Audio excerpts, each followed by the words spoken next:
চাকরি বাকরির বাজার যে ভালো নয় সে আর নতুন করে কি বলবো। তবু কেমিস্ট্রি আর বায়োলজির নম্বর পদের থাকায় এ চাকরিটা কোনোভাবে আমি পেয়ে গেলাম।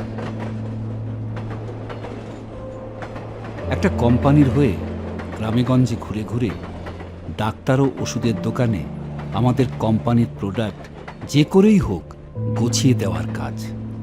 কাজটা মোটেই সুবিধাজনক নয়, দুদিক থেকেই গালাগালি খেতে হয়। ওষুধের দোকানদার আমাদের দেখলেই তিরিক্ষি হয়ে ওঠে, ওদিকে কোম্পানির ম্যানেজারও লক্ষ্য পূরণ না হলে যা খুশি তাই বলেন। এত কিছুর পরেও মাইনের অঙ্কটা নেহাতি মামুলি, কিন্তু রাগ করে চাকরিটা যে ছেড়ে দেব সে সামর্থ্য আমার নেই। ফলে মনে যতই অনীহা থাকুক আমাকে শেষ পর্যন্ত এই ভাগাড়ডাঙ্গায় আসতেই হলো। ভাগাড়ডাঙ্গা এ লাইনের প্রান্তিক স্টেশন, জনবসতি প্রায় নেই বললেই চলে। ভাগাড়ডাঙ্গার পর বড় একটা নদী আছে, নদী পেরোলে ওদিকে বড় বড় দু চারটে গ্রামগঞ্জ পড়ে। ট্রেনটা এত রাতে এখানে ঢোকে যে ফেরি পাওয়ার উপায় থাকে না, ফলে নদী পেরিয়ে সাইট ভিজিট করতে সকলকেই পরদিন সকালের অপেক্ষা করতে হয়। সেই সূত্রেই আমাদের মতো অভাগাদের রাতটুকু ভাগাড়ডাঙ্গায় কোম্পানির বন্দোবস্ত করে রাখা একটা বাড়িতে কাটাতে হয়। আমি চাকরিতে যোগ দেওয়ার পর থেকেই এদিকে আসার বহু প্রস্তাব নানা অছিলায় কাটিয়ে দিয়েছি, কিন্তু এবার ম্যানেজারের তোপের মুখে আর টিকতে পারলাম না। অগত্যা ভাগাড়ডাঙ্গায় আসতেই হলো আমাকে। ভাগাড়ডাঙ্গার নামটা শুনলেই গায়ে কাঁটা দিয়ে ওঠে। এখানে সত্যি সত্যি পশুদের মৃতদেহ ফেলার বড় একটা জায়গা আছে। সেটা অবশ্য অনেকটা বন জঙ্গলের মধ্যে নদীর কোনো একটা বাঁকে। তবে শুনেছি এখানে মধ্যযুগের পাঠান সৈন্যরা বিদ্রোহীদের গণকবর দিয়েছিল। নীল বিদ্রোহের সময় সাহেবরা বেশ কিছু কৃষককে এই জঙ্গলের মধ্যে ধরে এনে জ্যান্ত পাঁকে পুঁতে দিয়েছিল। হালেও খুন জখম করে অপরাধীরা এখানকার নদী ঘেঁষা জঙ্গলের মধ্যে আকছার বেওয়ারিশ লাশ ফেলে দিয়ে যায়। এমন একটা ইতিহাস ও সমকালের কুখ্যাত জায়গা নিয়ে ভূতের গল্পের রমরমা যে থাকবে তাতে আর আশ্চর্য কি। তাছাড়া যে অঞ্চলে গত কয়েক শতক ধরে শুধু বেওয়ারিশ লাশের স্তূপ জঙ্গলের আনাচে কানাচে মাটির নিচে মিশে যাচ্ছে, সে অঞ্চলে অতৃপ্ত আত্মাদের একটা আড্ডাখানা যে গচিয়ে উঠবেই, এতেও আমার কোনো সন্দেহ নেই। এখানে বলে রাখি, আমি মানুষটা ভয়ানক ভীতু। আমার বয়স এখনো 30 না পেরোলেও ভয় ডর সেই ছোটবেলা থেকেই আমার মধ্যে অত্যন্ত বেশি পরিমাণে আছে। আমি এখনো বাড়িতে মায়ের কাছে শুই। মায়ের গা ছুঁয়ে না শুনলে আমার সারা রাত ঘুমই আসে না। পারতপক্ষে রাতে বাথরুমে উঠি না। বাধ্য হয়ে উঠলেও ঘরের সব কটা আলো জেলে মাকে জাগিয়ে তবে টয়লেটে যাই। বন্ধুদের পাল্লায় পড়ে কখনো ভূতের ছবি দেখতে যাই না। ভূতের গল্পের বইয়ের দিকে চোখ তুলেও তাকাই না। এই জন্য আমাকে শেষ পর্যন্ত যে ভাগাড়ডাঙ্গায় একা একা আসতে হলো, তাতেই আমার দেহের অর্ধেক তাপমাত্রা শুষে গিয়েছে।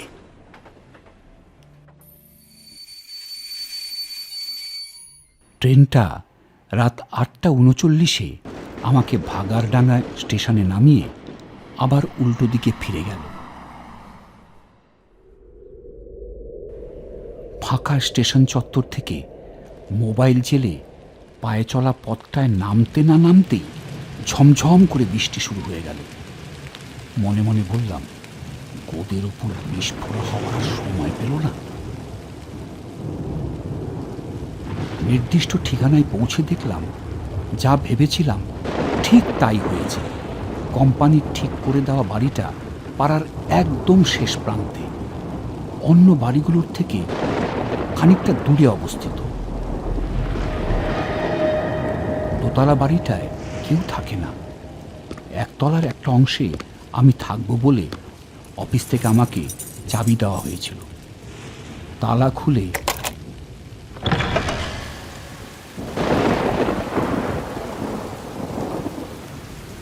ঘরে ঢুকে দেখলাম কারেন্ট নেই।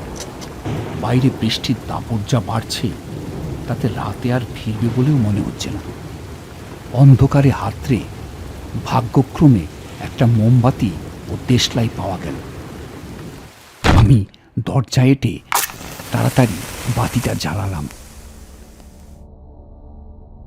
ঘরের দেয়ালগুলো নোনা ধরা, পলেস্তরা খসে ঘরের দেয়ালে এমন বীভৎস সব নকশা গজিয়েছে যে বাতির আলো আধানিতে ওগুলোর দিকে তাকালে আরো ভয় হচ্ছে। আমি রাতের খাবার খেয়ে এসেছি, জলের বোতল সঙ্গেই রয়েছে। ঘরের খাটটা আছে, তাতে দুজন আরামসে শুতে পারে। রাতে অবশ্য ঘুমোবার প্রশ্ন নেই। চোখ বুঝলেই আমার মনে হবে এই বুঝি আমার ঘাড়ে কেউ নিঃশ্বাস ফেলল। তখন ভয়ে আঁতকে উঠে আমার হার্ট ফেল হবে। বাতিটা রেখে চারদিকে ঘাড় ঘোরাতেই দেখি ঘরের দুটো জানলার একটা সামান্য ফাঁক হয়ে রয়েছে। আমি তাড়াতাড়ি ওটা বন্ধ করতে ছুটে গেলাম, কিন্তু বেয়ারা বৃষ্টির ধাক্কায় জানলাটা বন্ধ হওয়ার আগেই খানিকটা বেশি করে খুলে গেল। আর তখনই আমার চোখে পড়ল সামনের পাঁচিলের ওপর একটা মোটা সোটা বিড়াল নীল চোখে সরাসরি আমার দিকে তাকিয়ে আছে।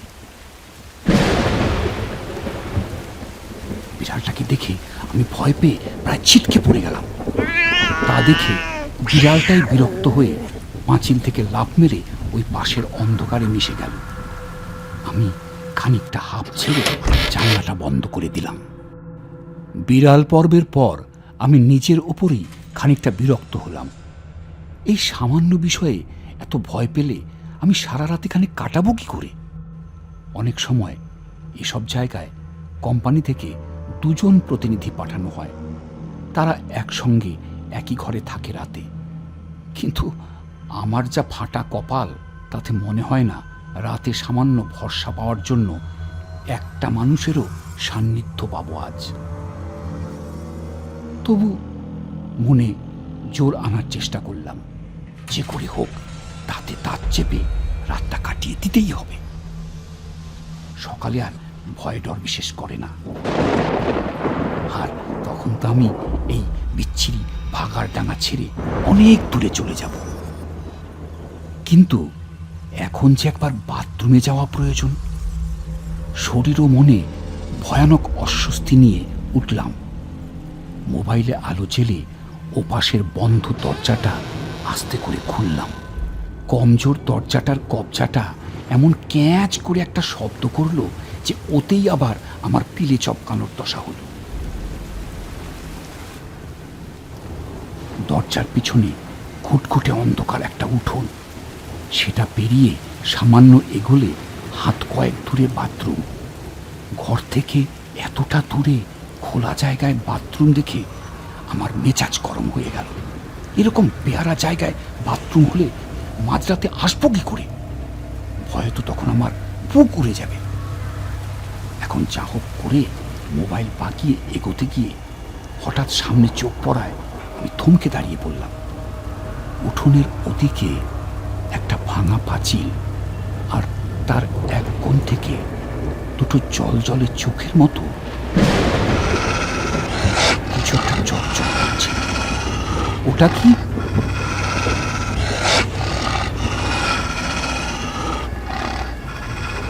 চোখে অন্ধকার একটু সয়ে যেতেই মালুম হলো পাঁচিলের গর্ত দিয়ে একটা রোগা কুকুর ঢুকে পড়েছে। ব্যাটা আমার দিকে আবার কটমট করে তাকিয়ে রয়েছে। সবে হ্যাট করে উঠতে যাব, দেখি আর এক ব্যাটা ফোকর গলে ঢুকে পড়ল। তারপর আমার বুকে কাঁপন ধরিয়ে কুকুর দুটো তাড়স্বরে মরা কান্না কেঁদে উঠল। আমি আর এক মুহূর্ত ওখানে দাঁড়ালাম না। তাড়াতাড়ি ঘরে ফিরে এসে সঙ্গে দরজাটা বন্ধ করে দিলাম। পরে বুঝলাম ও দুটো কুকুর নয়, শিয়াল। অন্ধকারে বুঝতে ভুল করেছিলাম। শিয়াল দুটো এখনো ডাকছে, আর প্রচণ্ড ভয়ে আমার গায়ে সব রোম খাড়া হয়ে আছে। সাধে কি আর জায়গাটার নাম হয়েছে ভাগাড়ডাঙ্গা? রাত বিরেতে গৃহস্থ বাড়িতে শেয়ালের অনুপ্রবেশ তো শুভ লক্ষণ নয়। বুঝলাম সারা রাত কেঁচু হয়ে বসে থাকা ছাড়া আর কোনো উপায় নেই। আমি তাই বিছানায় উঠে দরজার দিকে মুখ করে বসলাম। বাতি আর মোবাইল দুটোই হাতের কাছে রইল।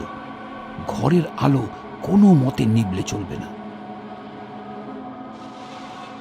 সময় কিভাবে গড়িয়ে গেল জানি না। হঠাৎ সামনের দরজায় খচ করে একটা আওয়াজ হওয়ায় আমি ধর্মর করে উঠে বসলাম। ঝিমুনি লেগে গিয়েছিল আমার। নিজের উপরই বিরক্ত হয়ে গেলাম। কিন্তু তারপরেই যখন দেখলাম বর্ষার রাতে অচেনা বাড়ির দরজাটা নিজে নিজেই বাইরে থেকে খুলে যাচ্ছে, তখন ভয়ে আমার সারা শরীর হিম হয়ে গেল। কিন্তু আমাকে আরো অবাক করে দিয়ে দরজা খুলে ঘরে ঢুকলো ডালিমদা। ডালিমদা কোম্পানিতে আমার সিনিয়র। এসে বলল, হ্যাঁ শুনেছি তুই এসেছিস, তাই আমিও চলে এলাম। এ জায়গাটা তো ভালো নয়। তাছাড়া এ বাড়িতে সেই গায়ে আগুন দিয়ে আত্মহত্যা করার ঘটনাটার পর থেকে বুঝলি একা একা কেউ থাকতে চায় না। তাই ভাবলাম যাই, তোকে একটু সঙ্গ দিই। হ্যাঁ, কিন্তু হঠাৎ বৃষ্টি আসায় না কিছুতে বাস পাচ্ছিলাম না, বুঝলি তো, একটু দেরি হয়ে গেল। ডালিমদাকে কাছে পেয়ে আমার বুকে একটু বল এলো। কিন্তু এই বাড়ির ইতিহাস শুনে একই সঙ্গে আবার বুকটা ধুকপুক করে উঠল। ডালিমদার কিন্তু ভয় ডর নেই। ও পাশের দরজা খুলে নির্দ্বিধায় বাথরুম থেকে হাত পা ধুয়ে এলো। আমি এই সুযোগে একবার বাথরুমটায় ঘুরে আসবো ভেবেও আর বিছানা থেকে মাটিতে পা দিতে সাহস করলাম না। রাত অনেক হয়েছে। ডালিমদা ফিরে এসে বলল, শুয়ে পর, কাল অনেক জায়গায় ভিজিট করতে হবে। আমার ভাই ঘুম পাচ্ছে খুব।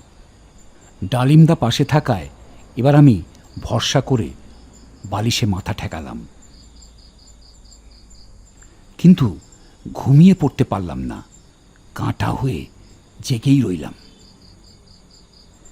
কিছুক্ষণ পরেই ঘরের বাইরে থেকে হুপ হুপ হুপ একটা চাপা শব্দ শুরু হলো। আমার সঙ্গে সঙ্গে কান মাথা গরম হয়ে উঠল। লজ্জা ভুলে আমি তাড়াতাড়ি ডালিমদার কাঁধ খামচে ধরলাম। ও ও ওটা কিসের শব্দ? ডালিমদা তন্দ্রা ভেঙে পাশ ফিরে হাসল। পেঁচা ডাকছে রে, ফাঁকা বাড়ি তো, তাই ওদের দৌরাত্ম এখানে। কথাটা বলেই ডালিমদা উঠে গিয়ে জানলা খুলে বাইরের দিকে তাকালো। বাইরে এখনো অঝোর ধারায় বৃষ্টি হচ্ছে। ডালিমদা বৃষ্টি দেখতে দেখতে আপন মনেই বলল, উফ, সেবার ওই নদের গঞ্জে রাত কাটাতে গিয়ে যা হয়েছিল না। আমি জানি এই ওষুধের কোম্পানির কাজের ফাঁকে ফাঁকেই ডালিমদা সাহিত্য চর্চা করে। ফেসবুকে আপছায়া নামে ওর একটা পেজ আছে, শুধু নিজের লেখা ভূতের গল্প নিয়ে। কিন্তু আমার এখন এ ঘরে বসে ভূতের গল্প শুনতে মোটেই ইচ্ছে করছে না।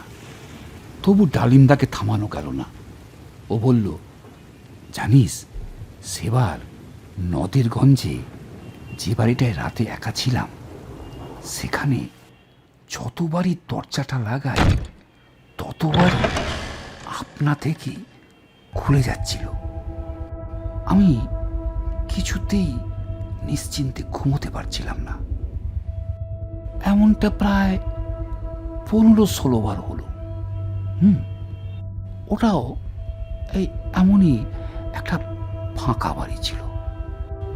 শেষ পর্যন্ত আমি দরজা খুলে রেখেই শুয়ে পড়লাম, কিন্তু তাতেও শান্তি পেলাম না। হঠাৎ করে খোলা দরজা দিয়ে গলগল করে এক কাঁটা ধোঁয়া ঢুকে রীতিমতো আমার শ্বাস আটকানোর জোগাড় করল। তখন আমি পড়ি কি মরি করে ওখান থেকে বেরিয়ে কাছের একটা চায়ের দোকানে বসেই বাকি রাতটা কাটিয়ে দিয়েছিলাম।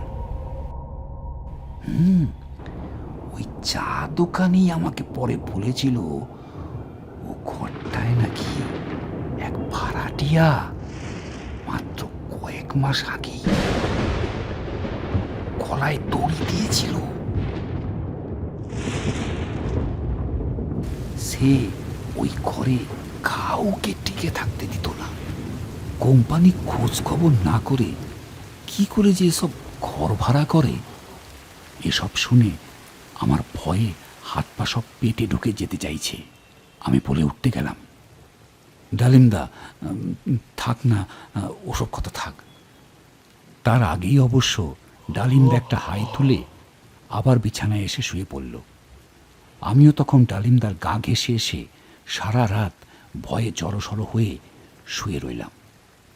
মনে মনে বললাম, রাতটা কোনো মতে কাটিয়ে সকালের আলো ফুটলেই আমি এখান থেকে ফুরুত হব। এত ভয় বাবু আর নেওয়া যাচ্ছে না। গরম চায়ের ভাতটা সাবধানে ধরে ভাঙারডাঙ্গা ফেরিঘাটে এসে দাঁড়ালো ডালিম। ভোরের প্রথম খেয়া সবে পারাবারের জন্য তৈরি হচ্ছে। নদীর জলে সকালের রোদ তরল সোনা হয়ে ছড়িয়ে পড়েছে। এমন সময় চেনা মাঝি তুফান দূর থেকে ওকে দেখতে পেয়ে হাসল।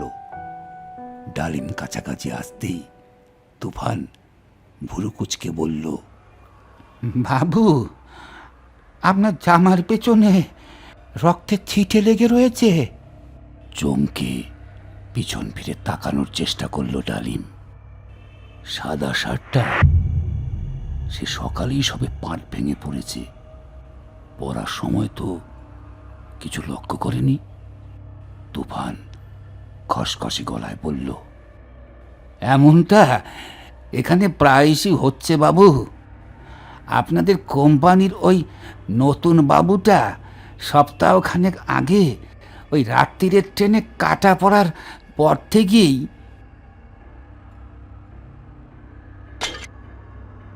ডালিমের হাত থেকে চায়ের ভাতটা মাটিতে চলকে পড়ে গেল। খেয়াঘাটের চাতালে ধপ করে বসে ডালিম বেকুবের মতো বিড়বিড়িয়ে উঠল, তাহলে কাল রাত্রিরে আমার সঙ্গে ঘরে কে ছিল?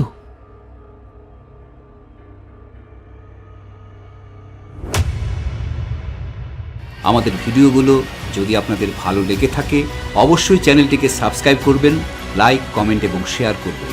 আর হ্যাঁ, পাশে থাকা বেল বাটনটিকে প্রেস করতেও ভুলবেন না। তাহলে আমরা আপনাদের জন্য নিয়ে আসা ভিডিওগুলোকে সঠিক সময়ে আপনাদের কাছে পৌঁছে দিতে পারব। দেখা হচ্ছে নতুন কোনো ভিডিওতে। ধন্যবাদ।